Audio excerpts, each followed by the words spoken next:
Good afternoon, everyone. Welcome to the Everett City Council's Parks and Quality of Life Council Committee meeting of March 20th, 2024, 5 p.m., going a maximum of an hour, perhaps less than that. We're here in the Everett City Council chambers. The public is welcome to attend in person or remotely. We don't take public comment at these meetings, but of course welcome public comment at any of our regular council meetings, the next one of which is 90 minutes from now. Let's see, I guess we'll go right on to our agenda items. The main one today is a briefing about park lighting and some discussion about this important and evolving topic. We have with us staff, including Bob Leonard, head of the Parks and Facilities Department for City of Everett. Yeah, thank you. There you go. All right. Yeah, thank you. Thanks for having us. I wanted to start by saying that I really appreciated the discussion at the last Parks and Quality of Life Committee meeting.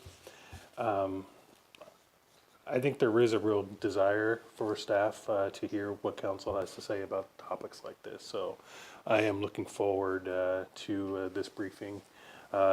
We have formatted this briefing to not be just a bunch of information we're giving you, but just hopefully enough information to spur conversation and discussion amongst council. And we're happy to be here to help facilitate and answer questions and be able to be part of that discussion as well. So that's kind of how we took an approach to this meeting. Today we're going to cover some of our goals with lighting. We're going to talk about different park classifications and what the pros plan says about lighting in those park classifications. What references to lighting in the Climate Action Plan. We're going to talk about dark skies and National Park Service's best practices. We have some lighting example photos that we want to show. And we're going to talk about current park lighting projects. And then we have some questions for council members to consider. But first, I just want to make sure I introduce Kimberly Moore, our Assistant Parks Director. And today, which I think is another great opportunity, is we brought Karen Shraven with us. Karen is our Resource Conservation Manager. So I think this is another great opportunity to maybe have staff get introduced to council that normally wouldn't have that opportunity. Hooray, welcome. Yeah. And at this point, I was just going to turn it over to Karen, let her introduce herself. And I wanted to just give her the opportunity to give a quick overview about the Resource Conservation Management Program. Hi, thank you for having me here.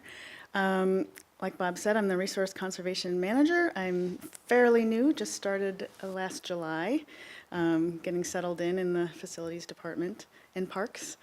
I'm mostly working on energy conservation in the municipal operations, buildings and parks and lighting, obviously. And I don't know if you've heard of the Clean Buildings Performance Standard, but that takes up most of my time. Great, thank you. Okay, so when we talk about park lighting, we have several desired outcomes. Did you have a question? No, yes, I did, sort of. Karen, let's see, you're new as of last July, and so I'm trying to, was it Kimberly, but not you, that was kind of in that role? And now you're working on, I'm saying absolutely no. So Kimberly had responsibility around sustainability and climate. So you heard from her on a climate action plan update. Yes. One of the things in the climate action plan was that the city should have a resource conservation manager. We had somebody, but then they left, and we are glad. Okay. So there was a window probably where you heard about it, but Karen wasn't here yet. But yeah, we are happy that she's here. I am happy because I do that stuff now too. So. And to be clear, it's Kimberly Klein, not Kimberly Moore. Yeah. Right, not that Kimberly. I really like to know these things, and so thank you. Okay, welcome again still. So when we talk about park lighting, we have several desired outcomes or goals. One is we want to make sure that we are still being energy efficient. So we're looking for improved energy efficiency, which leads to cost savings. We do care about light pollution, so we are looking to preserve night skies and enhance the outdoor character. And of course, one of the main priorities for lighting is human safety and well-being. And then I guess the night skies thing would sort of be related to also light spill for neighbors, neighborhoods, and Absolutely. that sort of thing. Yeah, and we're going to actually go into a lot more detail about night skies in some future slides here. Great. The Parks, Recreation, and Open Space Plan was adopted most recently in 2022 by council, and it does provide a comprehensive look at the entire Everett Park system. There are limited references to lighting, which we're going to go over here next slides. First, talking about different classifications, because as you might imagine, not every park is the same, so not every park may need the same type of lighting. First, we got regional parks like Forest Park or T.A. Sullivan, Cache, Phil Johnson. And these parks are likely to have lighting in them, and especially maybe even athletic field lighting, so often some bright lights. Next, we have community parks like Legion, Jackson, Howarth, and I guess the difference, let me back up and just say regional parks are parks that we would expect that people from outside of Everett to come to. People might come into Everett to go to those types of parks, whereas a community park, typically we would expect that anybody in Everett might enjoy. But it's still just usually people in Everett. And community parks, the pros plan indicates that there should be infrastructure for gatherings and events like audio and lighting to accommodate those needs. Next, we have neighborhood parks like Clark, Kiwanis, Wiggums, Lyons.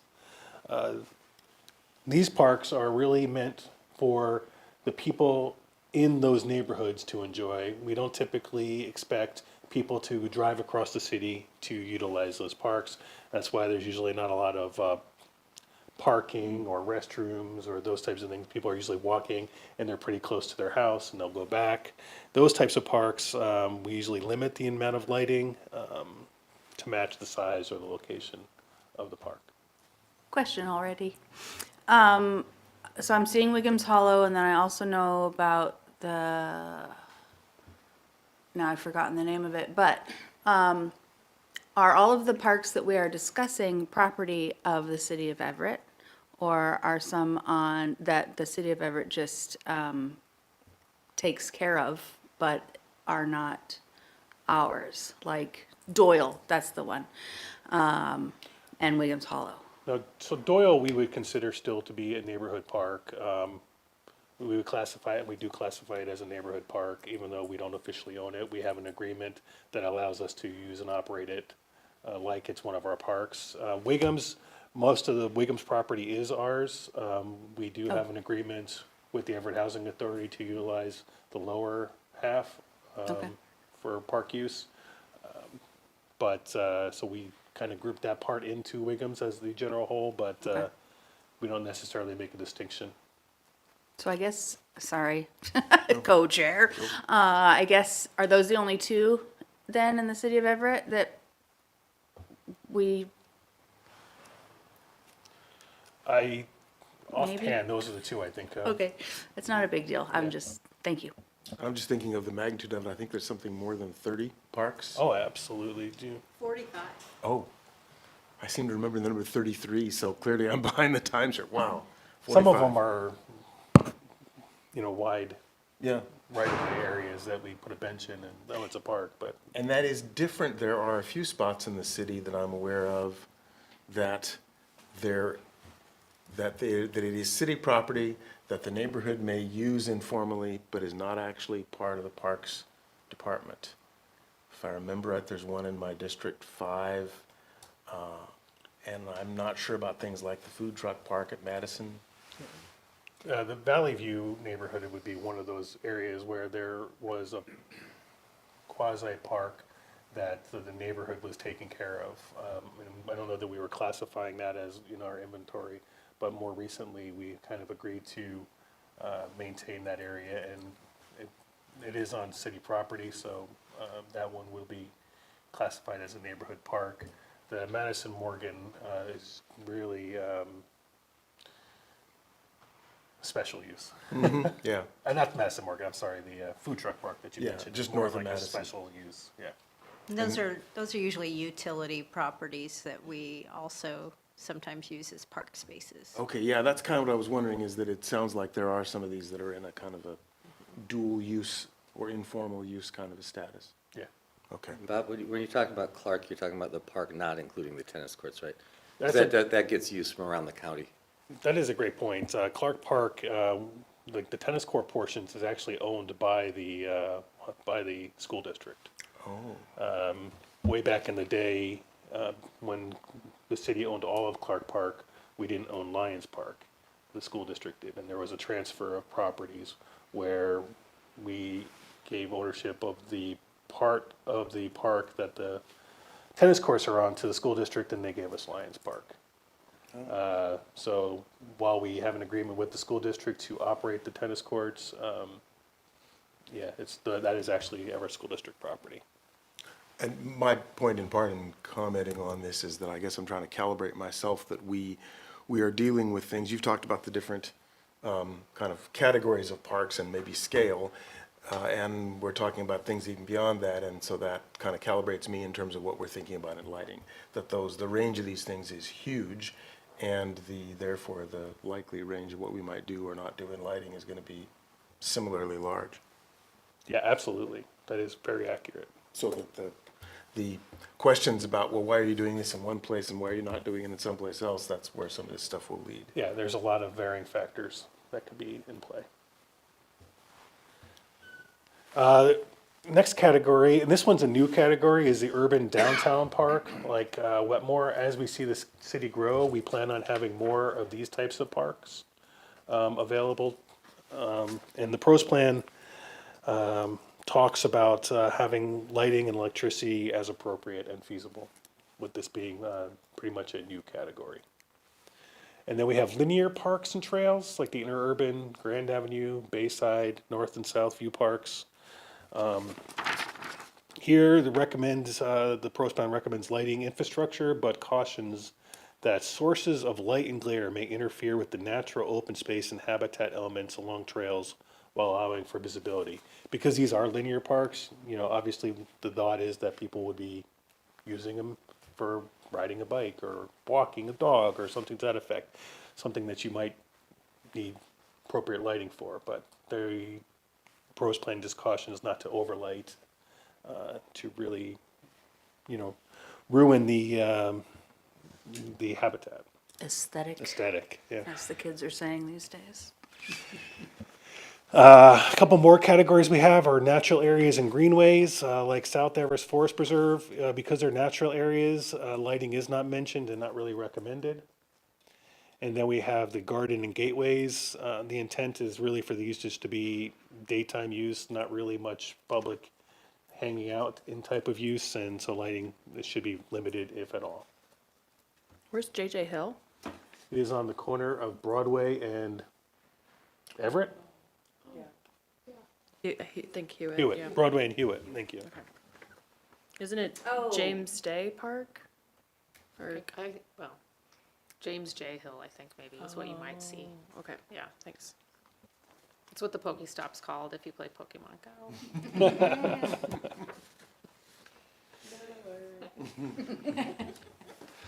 Lighting is mentioned in the climate action plan, but not too much. The climate action plan was developed in 2011 and updated in 2020. There were only a few references to park lighting. The 2011 climate action plan identified programs and policies to reduce greenhouse gas emissions from municipal operations, and a wide variety of measures were identified to decrease operational emissions by 40% by 2030. Including HVAC and lighting retrofits, green purchasing, waste reduction, and hybrid vehicle purchasing. It also talks about installing energy-saving appliances and fixtures such as Energy Star appliances and LED lights. It also talks about implementing dark sky protocols. The two key takeaways for this slide are that the climate action plan as it relates to lighting is concerned with energy reduction and dark skies protocols. But what are dark sky protocols? Here we go. Sounds like Terminator language. Skynet, yeah. I just want to point out here that while this slide is really from the Dark Skies Initiative, just to condense, not to have too many slides, we also are referring to national park best practices as well. They just are very similar, so we just combined them and are talking about them at the same time. So Dark Sky International and the Illuminating Engineering Society published an ordinance to address the need for strong, consistent outdoor lighting regulations. They define light pollution by light pollution includes misdirected light, stray light, avoidable reflected light, light during hours when it is not needed, and light levels in excess of what is necessary for the task. We're going to go into these things a little bit more detail because the best management practices really relate to all of those things to try to avoid light pollution. So, number one, ensure the lighting. Best management practices ensure the lighting is necessary or, as this slide states, useful. The first question when is considering what type of outdoor lighting is appropriate for an area or structure in a park is whether there or even needs to be a light at all. The second criteria is light only where needed, or as this slide states, targeted. So when lighting is necessary, identify the task area that needs to be illuminated. Lights should be selected and installed with proper height and light distribution to prevent light spill or trespass beyond the task area. LED technology allows for a wide range of light distributions and controls, making it possible to tailor lighting to a specific task. And then you should use recessed or shielded fixtures. A shield emits light downward onto the task area and not into the sky. The third criteria is using the minimum light level necessary. The amount of light needed to safely illuminate a park area is lower than the needed for an urban environment. Increasing light output does not equate to a safer nighttime environment, and as you will see in some upcoming slides, can often reduce visibility and safety. Consequently, it is important to use the lowest light output for a task. Number 4 is light only when needed, or as the slide states, controlled. Fixtures that include lighting controls such as timers, motion detectors, and dimmers ensure the appropriate amount of light is used when needed. We will mention this again when we talk about our current projects. And then the last is warm colors, or use LEDs in warm colors. Warm white color should be used. 2700 Kelvin provide excellent color while minimizing impacts. Sensitive environments, 2200 Kelvin or direct amber options might be used.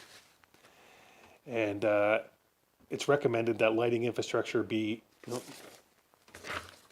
there we go. LED with color temperatures greater than 2700 emit a blue light, which may adversely affect both human and wildlife health and behavior. Question about if we, I'm thinking sometimes in terms of fulfilling these things, do we have a feedback mechanism of some sort for our residents or park users if something, or you know, if there's light spill that we hadn't anticipated, or some area is a problem, or a light is out? I know we have the Everett at Work app.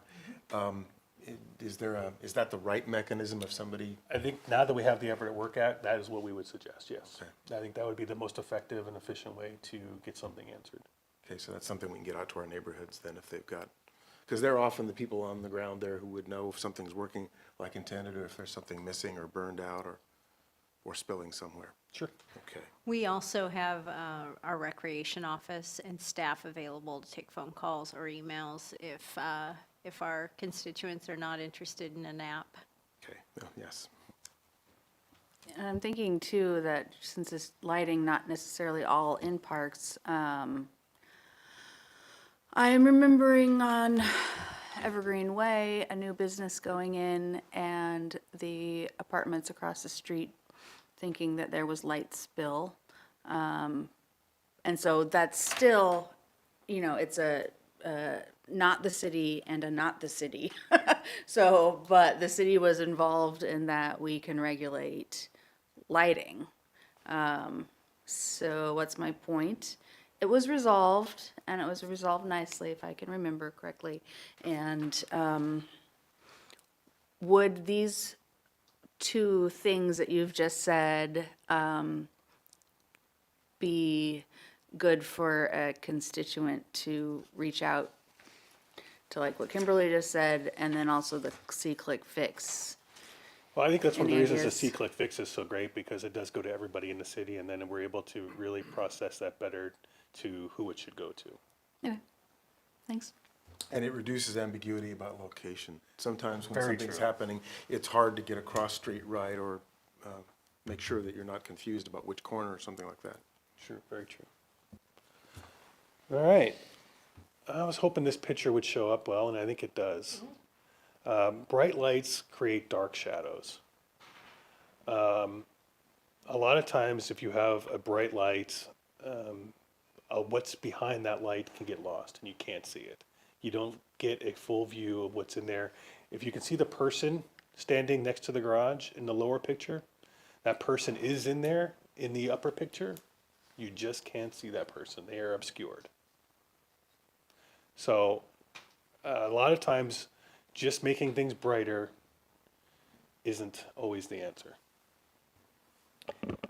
I'll add that, I was glad to see on the previous slide about using warmer light. I know, I mean, this is feels a little bit silly to say out loud, but when I go camping and we use the bright blue LED lights, like at night, I can't see any. Like we have a lantern and I can't see anything because that type of light is too much to see beyond it, like you were saying. So I have to constantly do this to like cover the lantern to see anything. So I think that, yeah, just being careful about what type of LED is used is really important to make sure that we're not having the adverse outcomes like it shows. Yeah, absolutely. Good, very good point. And I think that's a technology thing, you know, at the first, especially I think a lot of the street lights, just to get them at all as LEDs, which do cover better and spill less, but they were really, really, there you go, they're very blue.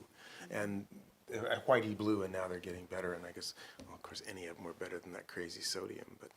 Yeah. This picture is a great picture that just shows the difference, quantity versus quality. A lot of times you'll hear we need more lights, but sometimes it's not an issue of the quantity, but just the quality. So this leads us a really good segue into our next slide, which is talking about our current projects, because a lot of those projects are upgrading to LEDs, which will in effect make it appear as if the light is more or better, and better, probably is better in certain circumstances, but not necessarily more. So for the first part, I'm going to have Karen talk about our EECBG grant and those projects. Thank you. Thank you. So this is a US DOE grant that it's a formulary allocated amount of money that's been already allocated to the city of Everett, though we have not applied to claim it yet. We're in that process. And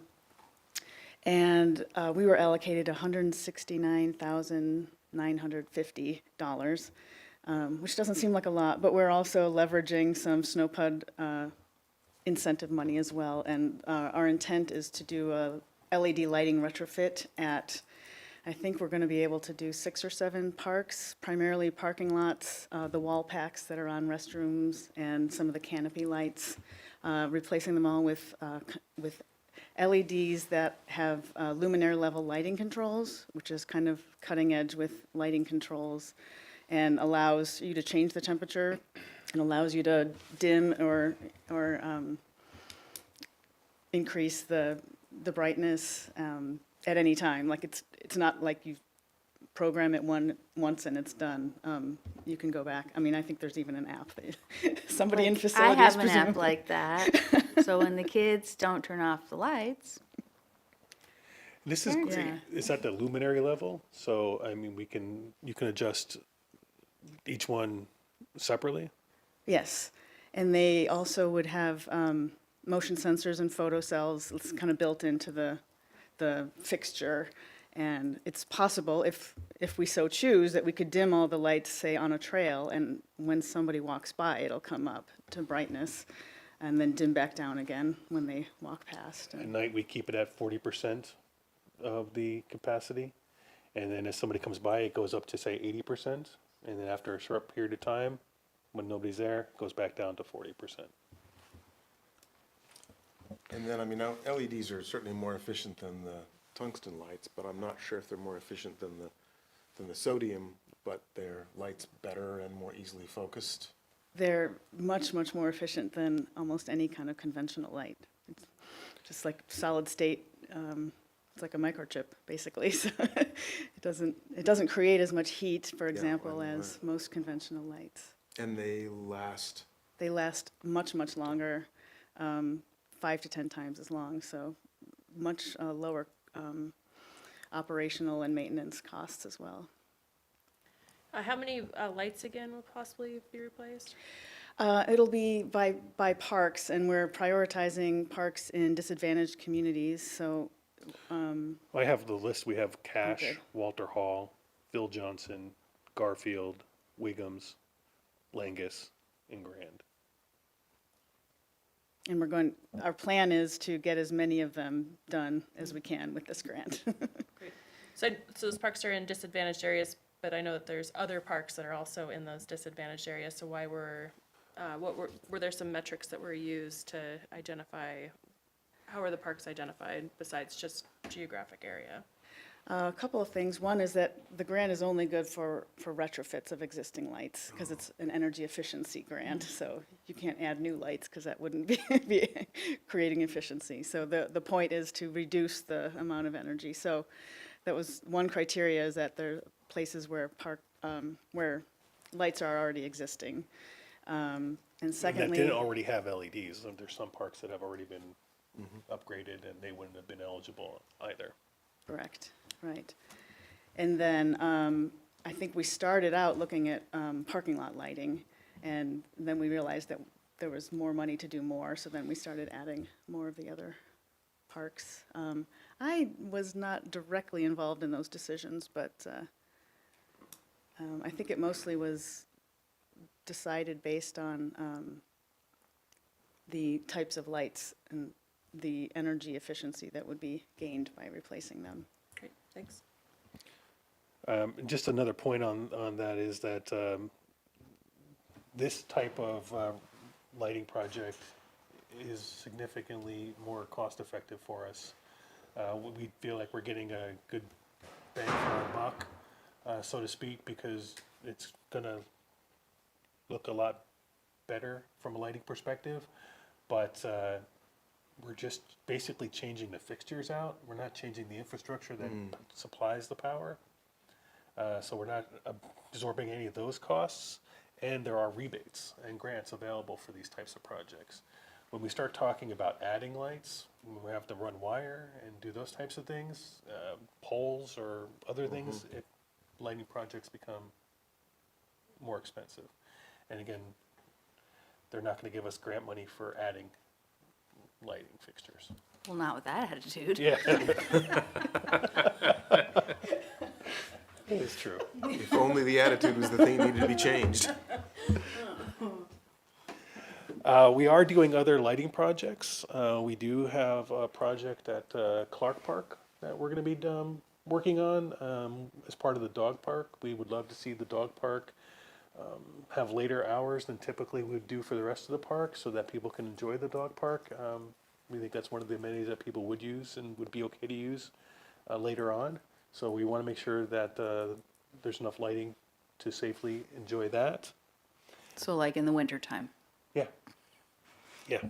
Right now, I believe the tennis courts are open till about 10 o'clock, so we might even mimic it with the tennis courts. We are working on lighting at Jackson. Right now, we are looking to even here add some lighting in the parking lots. We did put the new dog park in, so we're looking at potentially adding some lighting for the same reason around the dog park. And then we are also ensuring that those lights are supposed to be motion centered and relatively new. So we're making sure that they are all working. I think there's some lights in the shelter that aren't working. They're going to get them to working. And I believe the other shelter doesn't have lights. We're going to be adding lights to the other shelter as well. So we are working on a Jackson Lane, actually, we'll probably end up coming to council. The first reading we're trying to schedule right now for like the 10th of April for a funding ordinance for the Jackson Park lighting project. Kiwanis, as you mentioned, is going through a little bit of a remodel where we're doing the sport court and we're redoing the playground. As part of that, we're going to be adding a light over by the sport court as well. And then Lions Park, we are going to be doing some similar stuff. We need to do, it's a little bit, we're trying to do an analysis of where we're at with the lighting and then make sure that everything is, all the fixtures are appropriate and up to the new standard, hopefully to the luminary level lighting controls as well. So, potential questions for council. Hopefully we didn't talk too much. It's only, what, 5:30? You still got a half an hour to discuss. So how do we balance? We have these three basic things we're looking at: the desire to be efficient with energy use, the desire to limit lighting pollution, and then the desire for public safety. So how do we balance all three of those? And maybe we could talk here about how do we balance the desire to have lights. That's one of the fears we have, is you want to light the parks up after hours. There's definitely a desire for that, but we don't want to draw people to the parks at all either. So it might look like, hey, this is open. I feel comfortable coming here now. Well, first of all, I'm really loving this Q&A section. This is great. Let's repeat it for all of our committees. So when we were talking through the different classifications of parks, the regional parks like Forest Park, Sullivan, Cache, and then to go through the list for neighborhood parks, mostly Clark, Kiwanis, or Clark, Wiggums, and Lyons. I was thinking about the differentiation or where there's an overlap between the number of law enforcement calls to parks and a classification of parks. Because thinking through Cache and Forest Park, Sullivan, you mentioned that there's usually ball fields with the big lights and there's a lot of activity and just the flooding of light in that area, but the neighborhood parks might not have that same abundance of lighting, but it does seem that there is a larger number of law enforcement calls to those neighborhood parks. I don't know if lighting might not be the reason for that, but it might be a deterrent. My question is, with all of that in mind, if I'm sure there's a list out there somewhere of which parks have the most number of law enforcement calls, and then how that falls on a list for how much lighting they do have. So I know, everybody's writing notes, and I'll keep blathering, I guess. Councilor Rosalingo and I, we hear a lot about Lions Park in our shared neighborhood, and I'm glad to hear that there's some improvements there, but I also think about that whole drive up, I'm not sure which street that is, and 75th, sorry. no, the other one, the more Beverly. neighborhood street that it's kind of feels more like an alleyway that you get to the Boys and Girls Club, and there's the fences, neighbors' fences that are getting tagged quite a bit. So if there's, I see a few different things going on. Lighting of the park itself, but then also lighting of the way to get to the park. That's also important. So anyways, my question would be, is there an overlap? I'd like to see an overlap of law enforcement calls with parks and how that kind of correlates with the amount of lighting that's being proposed to be put in, or just a lighting strategy for those parks. That was a long. Well, actually, parallel to that, Councilmember Ryan, that might be something that maybe the office or the monthly meeting of the neighborhood groups, we could solicit lighting needs or problems there. The Council of the Neighborhoods might be able to tell us the slightly wider view that you're talking about here. I know we have data on calls at parks, so I know that exists. Always good to remember when just setting expectations. So if we solicit a long list of improvements, capital, things like that, what we do People with will it next. expect Yeah. them to happen. I'm just going to add here that one of the things I'm excited for moving forward is that we do have a lot of good data today on some of those parks that are problematic right now. And I think we are doing some pretty significant lighting improvements at some of those parks. So even if we can't capture all of the parks right now, I do think we'll be able to tell, hey, we made these lighting improvements, did that have any effect? And again, we can't actually do a true causation, but there could be some kind of correlation moving forward from the results of these lighting projects. And that might be a way to limit the overly open requests that we're talking about there. When we've made some changes, maybe seek some neighborhood feedback where we've made those changes and say, better, worse, how much? And cash, I was thinking of, to your question as well, about police presence and maybe not necessarily lighting, like Cash Park, it's way out in industrial land. What's the other one? Lots of lights. What? Phil Johnson, not really within, it's not really walkable, and it's also like not in a cool place to like go spray painting. Because there's not a lot of other fences, and, it's just, they seem away. And so therefore not a community park, but also sports and lots of light, but it's just kind of, Well, and I think that's a great point, because there could be, again, a correlation between like the amount of calls and the amount of lighting. It could be from other circumstances, like there's other things happening around that park. Whereas I think if we can get data about what kind of statistics we have right now on calls, and then we change the lighting like we're doing, and it's the same park, then we'll have maybe a little bit better of an idea moving forward on how, that lighting changed those calls. I just wanted to add that when I was preparing for this presentation, I did a lot of research around law enforcement and lighting, and it's pretty inconclusive, the data that I could find online. One area it does affect, though, is it does reduce graffiti, for sure. But other crimes, more violent crimes, there was really no link between lighting and sometimes lighting can actually attract more victims to a park, is what I found in the research. But we didn't include it because it was largely inconclusive. good for you to look it up though, and have the bits of info, yeah. And I think of lighting too as part of the larger like SEPTED approach as well, that, lighting's an element of Spell that out, SEPTED. spell that out for The us. crime prevention through environmental design, and that there's other things like, trimming up bushes and trees and visibility and line of sight and all that fun stuff. So I think that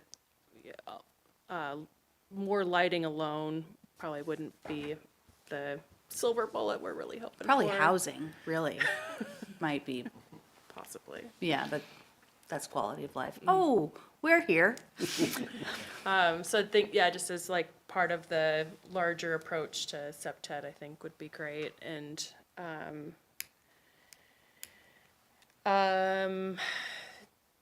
the desire to not have light pollution, I appreciate the mention about motion sensor lights. I think that's a fantastic idea. I was thinking again about Lions Park and how there's that like back corner that has a little walkway and a bench, and it's very lovely, but I think it gets pretty dark. But and sometimes because it's dark, it gets used in ways that parks are not intended to be used.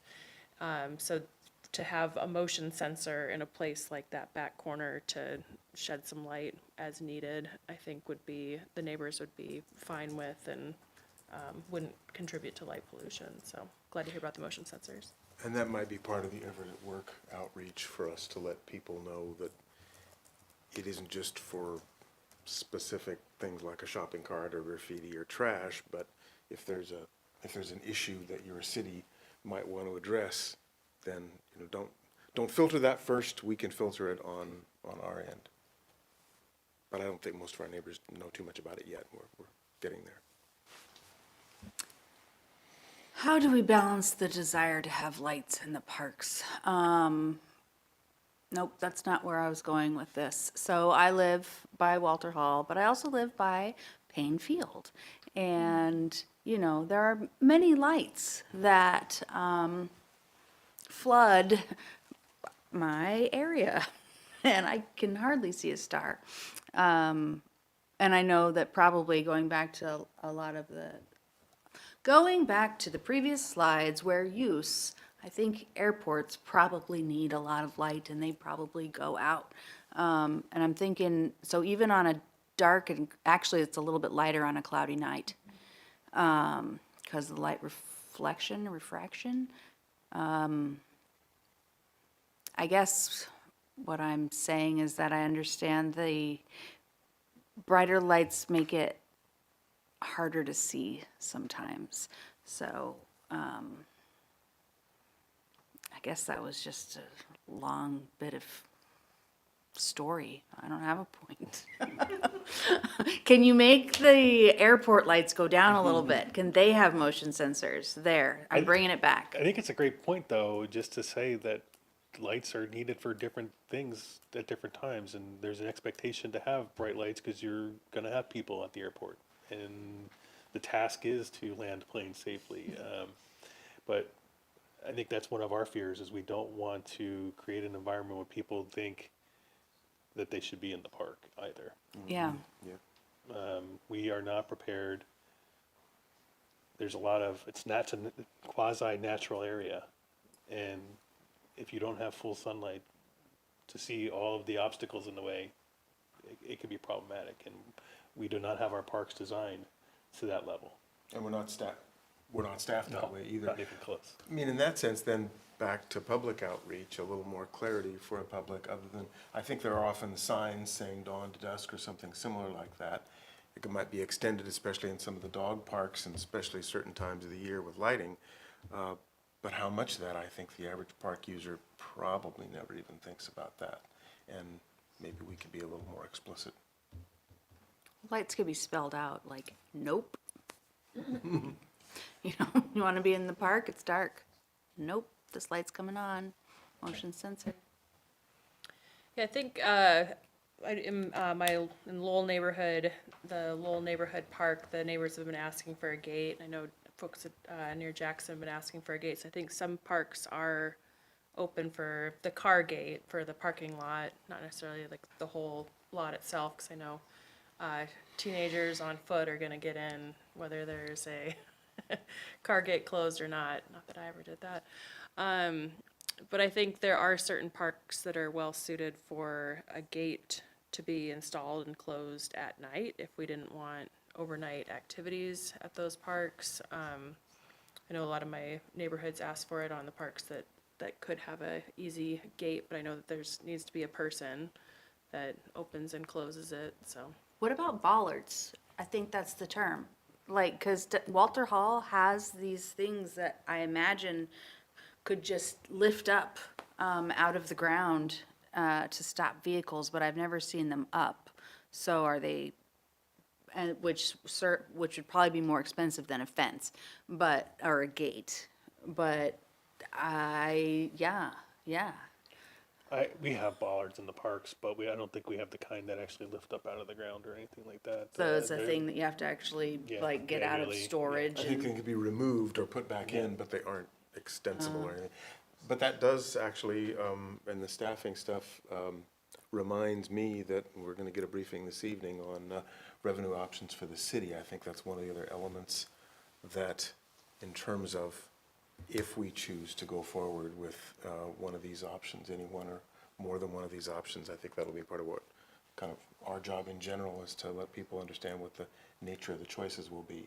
Because staffing would fix some of these deficiencies, but in terms of, even like putting in a gate is cheaper than permanently staffing someone to open and close the gate every day at the right time.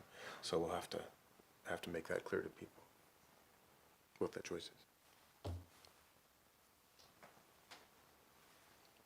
I just have jokes, that's all. Okay, I do have a final plug. It's a little bit tangential. So I've been hearing from constituents It's about James J. Hill Park, with just some frustrations about activities there. I'm not sure what the current lighting situation is, but if that could be included on a list for consideration of improvements or even changing it into a P-patch was a suggestion that I had heard. That would be awesome. Thanks. Which one is that? Is that the one by, It's the little, it's actually down in a little gully type of thing off of Broadway, on corner Broadway of and Broadway Hewitt. and Hewitt. oh, that one. Okay, right, Yeah. right. You can get to the tracks from there. Yes. Yeah, okay. More things that I've observed, okay. I really do appreciate the opportunity to talk to council like this and really hear council's thoughts, and what, I think I talk to a lot of constituents myself, but not probably as many as you all do, so I do appreciate being able to hear that feedback from you. Well, it's helpful for us as well. I mean, I'm thinking about moving on to some of the potential future items, and a couple of things in particular that relate to this are items 2 and 3 on this list. I don't really understand that much of the SEPTED principles, what kinds of things we do, what kind of the trade-offs are. It reminds me some of the discussions around speed limits and speeding. And yeah, you can reduce speed limits, but people tend to go a natural speed for roads, and you're better off trying to structurally improve things.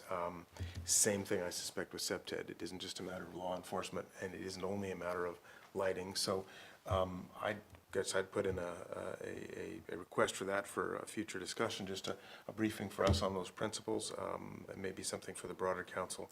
And then as part of that, the park fencing and gates, because they're another element of this. You know, that's something that's, in some cases, that's passive things that we can do, so we don't need extra staff. And if that ends up being part of budgets that we can recommend or put in specifically, that'd be helpful. I'm just going to add here that when we had talked about it, I know the committee had talked about all three of them kind of at the same time, but we decided to really just bite off one chunk. Yeah. Lighting was much bigger, so we wanted to just talk about that, but, you know, we'd be happy to come back and talk maybe about gates and fencing. You know, probably wouldn't be as big of a presentation, but we'd be happy to come Well, back. it's interesting too, because I think we had a discussion, not here, and like about the skate park at Walter Hall. Like, why is there a fence around it? And so I don't know that we know right now why there's a fence around it, and I can see why there might be reasons, good reasons to have it, and others not so much. So I'm interested in that type of information. Or why is it so big? Yeah, right? Yeah. Well, that collection of factors, I think, is something that most of us only have little views into, but in our neighborhood meetings or any sort of interactions with constituents where there are questions about crime and priority and what you're spending money on and what we might spend money on and how we might either expand or contract those budgets depending on what we do with our financial situation. I guess the fencing and gates and the SEPTED stuff both seem to me like we could really learn useful information that way. Sure. Yeah, I think I talked to you maybe after that last subcommittee meeting where that came up, and I that's one of the things I appreciate about it too, is you get caught up into doing your job and doing these things, and sometimes things have been the way they are, and it's hard to think about that, ask those questions. So when you get people asking those types of questions, it does help out to say, yeah, that's a great question. Why is that fence there, and why is it so tall? What is it doing? Because it's not keeping the toddlers in, or, I mean, it's definitely keeping the toddlers in and out, in or out. We have had a car in the bowl. What? That's happened before, so. See, that's the thing that so often happens in terms of answering our constituents' questions is we think, why is that way? And then you learn, oh, there's something I completely didn't know. I would think a 4-foot fence would do the same amount of work as a 10-foot fence. Yeah. Yes, it might have different implications in terms of the way people see Exactly, access. And, exactly. you know, there's a whole lot of orthodox wisdom that way that I don't have, but I think we all could benefit from. So those would be kind of my votes then in terms of the future agenda items, I guess. Seeking feedback. Sure, as a member of the committee, would leave it to the chairs to put forward future agenda items, but the format of today's meeting I thought was very helpful and very much in line with what I had been hoping for committee work of, a department coming and sharing about initiatives that they're working on, and they have initial steps and they're working towards a goal, and then input from council of what we've been hearing from our constituents and how we can help just inform from what we've been hearing, the process, and then eventually we'll be getting stuff back to us that has a little bit of our input into it, and I think it was a really productive meeting, so looking forward to more. Thanks. And I'll bring up a possible future agenda that is, I don't know if it goes here, but I think it might because of quality of life. And that is parking downtown for businesses. I've heard it a few times where the people that actually work downtown find it difficult to utilize their vehicles. And sometimes, like the story that I got most recently was, yes, they'd love to ride their bike or take the bus. However, sometimes they're carrying in gallons of milk and much more than, somebody would consider taking on the bus, at least daily.